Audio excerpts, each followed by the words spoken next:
नमस्कार दोस्तों, मैं हूं नवीन पाटीदार और आप देख रहे हैं वॉइस ऑफ एमपी की टीम महा कवरेज आपको दिखा रही है। जिस तरीके से बात करें तो नगरीय प्रशासन मंत्री कैलाश नीमच दौरे पर किस तरीके से वे यहां पर आ रहे हैं, क्या दौरा है, इसे लेकर हम आपको अपडेट दिखाएंगे। साथ ही बात करते हैं, इस वक्त हमारे साथ मौजूद है भारतीय जनता पार्टी के जिलाध्यक्ष पवन पाटीदार, उनसे बात करते हैं किस तरह का दौरा है, कब तक वहाँ नीमच पहुंचे हैं, कब तक नीमच पहुंचने का दौरा है। कैलाश विजयवर्गीय जी 3 बजे मनासा पहुंचेंगे। मनासा में डोम और हॉस्पिटल का जो 100 बेड का अस्पताल वहाँ बना है उसका लोकार्पण, और उसके बाद में नीमच टाउन हॉल में उनका कार्यक्रम है, और यहाँ भी करोड़ों की सौगात नीमच नगर को वे देकर जाएंगे। पवन जी, अगर बात करें तो नगरीय प्रशासन मंत्री है और यहाँ की सबसे बड़ी समस्या बंगला बगीचा समस्या है, तो क्या माना जाए किस तरीके से इस पर वे संज्ञान ले सकते हैं, क्योंकि अधूरा समाधान ये आप भी समझते हैं कि अधूरा समाधान है अभी तक जो है, जिस तरीके से बात कही गई थी आपके सरकार के द्वारा, आपके मुख्यमंत्री के द्वारा, लेकिन वो पूरी तरीके से समाधान नहीं हो पाया। कई बंगला बगीचावासी आज भी परेशान है। आपका जो प्रश्न है वो ठीक है, और उसमें एक अच्छी बात है कि समाधान है। जो बरसों से अटका था उसका समाधान भारतीय जनता पार्टी की सरकार ने किया।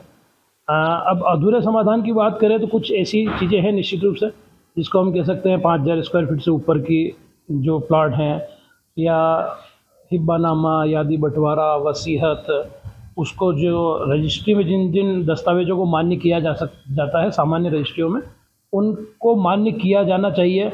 ऐसी कुछ चीज़ें हैं जो त्रुटियां उसमें है निश्चित रूप से, और उसको लेकर और पूरा मसला तैयार कर पिछली सरकार में ऊपर भेज दिया गया था।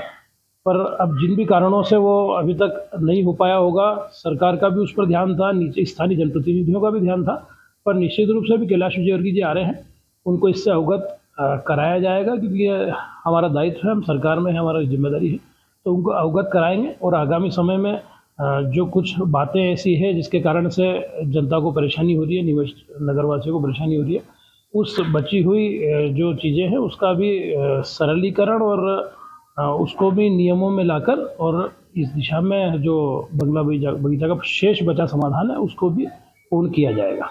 पवन जी, अगर बात की जाए तो पीठासीन अधिकारी के यहाँ से 75 फाइलों पर टिक लग चुकी है और नगर पालिका में आ चुकी है, लेकिन स्थानीय जो प्रशासन है वो इस ओर ध्यान नहीं दे रहा। 75 फाइलें अभी तक अटकी पड़ी है, उस पर कोई संज्ञान नहीं लिया जा रहा। बंगला बगीचा को लेकर व्यवस्थापन में अगर बात करें तो 15,000 से अधिक जो है व्यवस्थापन की जो है करना है, लेकिन 1500 मात्र व्यवस्थापन हुए। क्या मानते हैं इतने लंबे वक्त बाद जब आपने समाधान किया उसके बाद भी अभी तक जो है सिर्फ 1500 व्यवस्थापन ही हो पाए, जबकि अभी तक तो पूरे निपट जाने थे।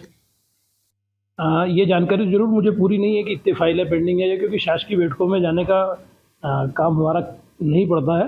पर आज आप कह रहे हैं तो निश्चित रूप से हम आपस में बातचीत करेंगे, नगर पालिका अध्यक्ष जी से भी करेंगे, विधायक जी और हम लोग बातचीत करेंगे कि अगर अटकी है तो क्यों अटकी है। जो समाधान हो चुका है उससे तो स्पीड देना ही चाहिए, ताकि वो समाधान भी हो और राजस्व की भी बड़ी आय निश्चित रूप से सरकार को होती है, जिससे डेवलपमेंट के और कई काम किए जा सकते हैं। तो आप बता रहे हैं तो मैं आज या कल में जैसा भी होगा बातचीत कर और उसका भी हम समाधान की दिशा में आगे बढ़ेंगे। आप ये बात तो मानते हैं कि संगठन है तो सरकार है, क्योंकि अगर संगठन के बिना सरकार नहीं चलती, क्योंकि फीडबैक आपसे भी लिया जाता है। तो नीमच में जिस तरीके से बंगला बगीचे को लेकर जो मामला है, वो लगातार जो आरोप लग रहे हैं कि बड़ी जमीनों को बेचा जा रहा है, छोटे भूखंडों की तरफ ध्यान नहीं दिया जा रहा है, इस तरह के आरोप परिषद की बैठक में भारतीय जनता पार्टी के पार्षद भी लगा रहे हैं। तो क्या मानते हैं आप इस तरह की बात जो आपने नगरीय प्रशासन मंत्री के सामने आप रखेंगे? देखिए, आरोप और राजनीति ये साथ साथ चलता है। चाहे कोई गलत नहीं भी होगा उसमें भी गलत चीज़ें निकाली जाएगी।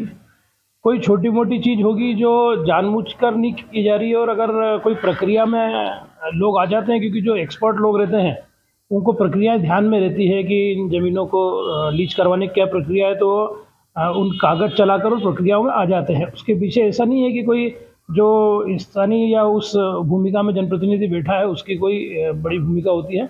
उस प्रक्रिया के अंदर घुसते हुए भी ऐसे लोग आ जाते हैं, क्योंकि वो एक्सपर्ट होते हैं उस चीज़ों के। इसलिए आरोप प्रत्यारोप वाली बातों में मैं समझता हूँ कि राजनीतिक क्षेत्र में बहुत ज़्यादा वो नहीं रहता। पर हाँ, जैसा दिखा दिया जाता है वैसा जनता समाज भी मानने लगती है कि हाँ ऐसा होगा, परंतु ऐसा नहीं है। अगर हमारे जनप्रतिनिधि कहीं भी बैठे हैं तो वो इस भाव के साथ ही बैठे हैं कि समाज, जनता और नगर का विकास हो।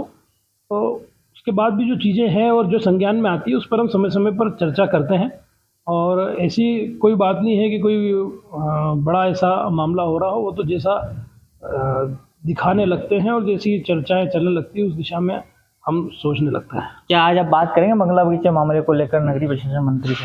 हाँ, बंगला बगीचा मामले को लेकर बात निश्चित रूप से करेंगे। मैंने अभी कही है आपके पिछले प्रश्न के जवाब में कि हम उनके भी संज्ञान में पूरा विषय लाएंगे। तो ये थे भारतीय जनता पार्टी के जिलाध्यक्ष पवन पाटीदार, जिनसे हमने बात की। जिस तरीके से हम आज आपको महा कवरेज दिखाने की कोशिश करें, किस तरीके से उनका दौरा और किस तरीके से नीमच की जो बड़ी समस्या बंगला बगीचा, उस पर किस तरीके से स्थानीय बंगला बगीचा रहवासी सोचते हैं, किस तरह की स्थितियाँ प्रशासन में व्यवस्थापन को लेकर, कितनी फाइलों पर अभी तक जो है काम किया गया, कितने व्यवस्थापन किए गए, लगातार अपडेट हम आपको दिखाते रहेंगे।